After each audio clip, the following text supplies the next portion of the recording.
करते हैं। John done यहां पर लिखते हैं कि we then who are this new soul no of what we are composed and made, for the atoms of which we grow, are souls whom no change can invade। अर्थात इसमें John done कहना चाहते हैं कि जब हमारी आत्माएं जुड़ जाती हैं, जब हमारी आत्माएं जुड़कर एक हो जाती है, तब हमारी आत्मा नई बन जाती है और तब हमें पता चलता है कि हमारी आत्मा का निर्माण किन चीजों से हुई है। तब हमें पता चलता है कि हमारी आत्मा का संरचना किन परमाणुओं से हुई है। तब हमें पता चलता है कि जिन परमाणुओं की वजह से हमारा शरीर का विकास होता है, वे परमाणु वास्तव में आत्माएं हैं।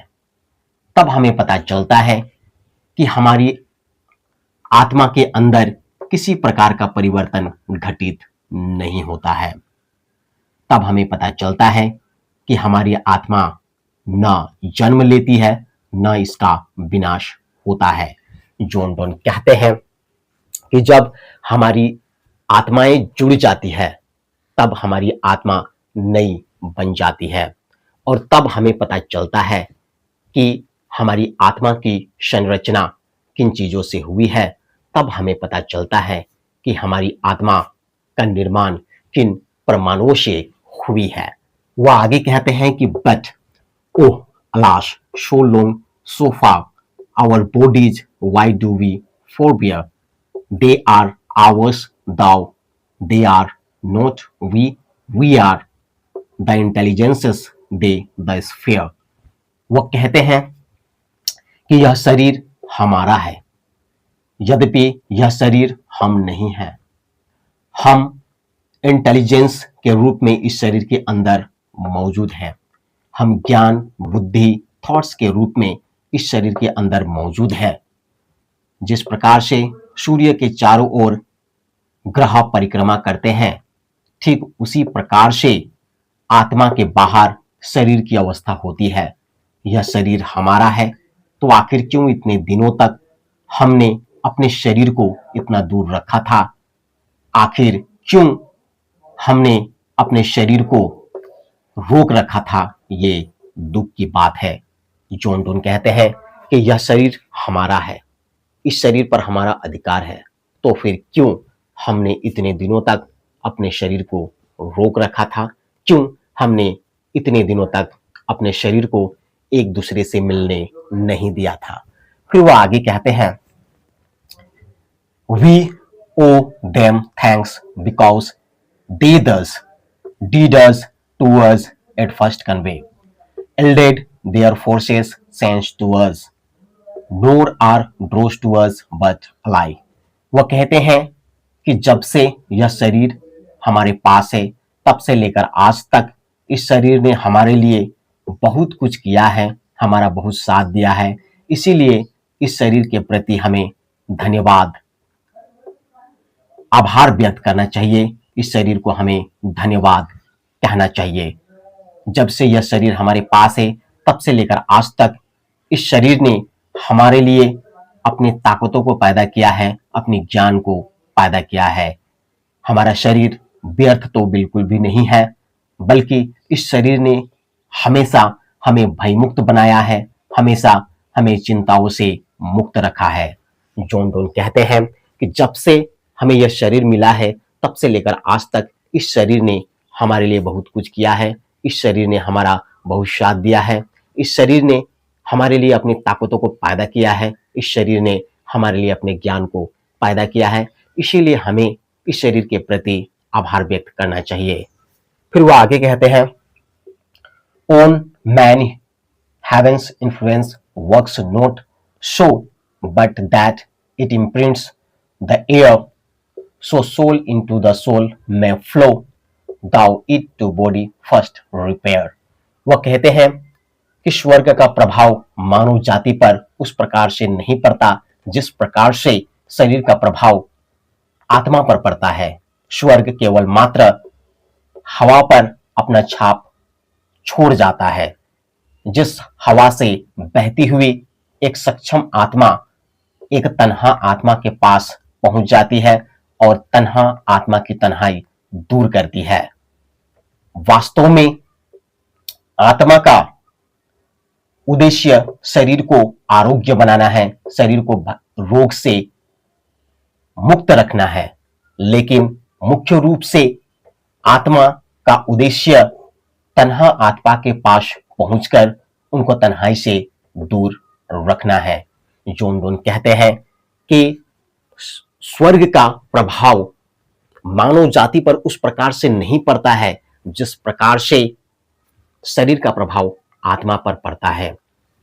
फिर वह आगे कहते हैं, is our blood labours to beget spirits as like soul as it can, because such fingers need to knit that subtle note which makes us man. वह कहते हैं कि हमारा रक्त आत्माओं को जन्म देने के लिए कठिन परिश्रम करता है। ठीक उसी प्रकार से आत्मा भी एक नई आत्मा को जन्म दे सकती है, लेकिन हमारा रक्त आत्माओं को जन्म देने के लिए कठिन परिश्रम इसलिए करता है ताकि हमारे रक्त के द्वारा पैदा किए हुए आत्माओं को चाहिए कि वे अपने अंदर उन सूक्ष्म गांठ को बुने जो हमें इंसान बनाता है, जो हमारे शरीर के अंदर इंसानियत भरता है। जॉन डोन कहते हैं कि हमारा रक्त आत्माओं को जन्म देने के लिए कठिन परिश्रम करता है ताकि हमारी रक्त की मेहनत से बनी आत्माएं अपने अंदर उन सूक्ष्म गांठ को बुन सके, बना सके, जो गांठ मानव शरीर के अंदर इंसानियत भरता है। फिर वो आगे कहते हैं कि so must pure lovers soul descend the affections and to faculties which sense may reach and apprehended as a great prince in prison lies. वो कहते हैं कि अफेक्शंस या आकर्षण या अट्रैक्शंस की भावना, किसी को प्रभावित करने की भावना या किसी से प्रभावित होने की क्रिया में बहुत ताकत होती है। इतिहास गवाह है कि कभी एक महान राजकुमार को भी आकर्षण की भावना ने बंदी बनाकर कारावास की सजा भुगतने के लिए मजबूर कर दिया था। इसीलिए उन आत्माओं को जिसमें सच्चा प्रेम समाया हुआ है को आकर्षण की भावनाओं से नीचे उतरकर मन की शक्ति के पास जाकर बस जाना चाहिए, जहां ज्ञान का आना जाना है, जहां ज्ञान सक्रिय होता है। फिर वो आगे कहते हैं कि to our bodies turn we then that so weak man on love revealed may look love's mystery in souls do grow but yet the body is his book. वह कहते हैं कि वह इंसान जो उपयुक्त दूरी के भीतर खड़ा था, वह इंसान जो हमारी आत्माओं की बातों को सुन रहा था, वह इंसान अब हमारे बारे में सब कुछ जान चुका है और सब कुछ जानने के बाद वह इंसान कमजोर दिखाई दे रहा है, क्योंकि उसका प्रेम हमारे प्रेम के सामने छोटा पड़ चुका है। इसीलिए जॉन डोन कहते हैं कि वीक मैन। फिर वह कहते हैं कि इसीलिए हम अपने शरीर की ओर मुड़ जाते हैं, हम अपने शरीर में प्रवेश करने लगते हैं ताकि उस कमजोर इंसान को यह दिख सके कि किस प्रकार से प्रेम का रहस्य आत्मा में बढ़ता चला जाता है, प्रेम का रहस्य आत्मा के अंदर और भी गहरा होता चला जाता है। लेकिन वह कहते हैं कि अभी भी हमारा शरीर उसके लिए एक पुस्तक के समान है, अभी भी हमारा शरीर उसके लिए अध्ययन का विषय है।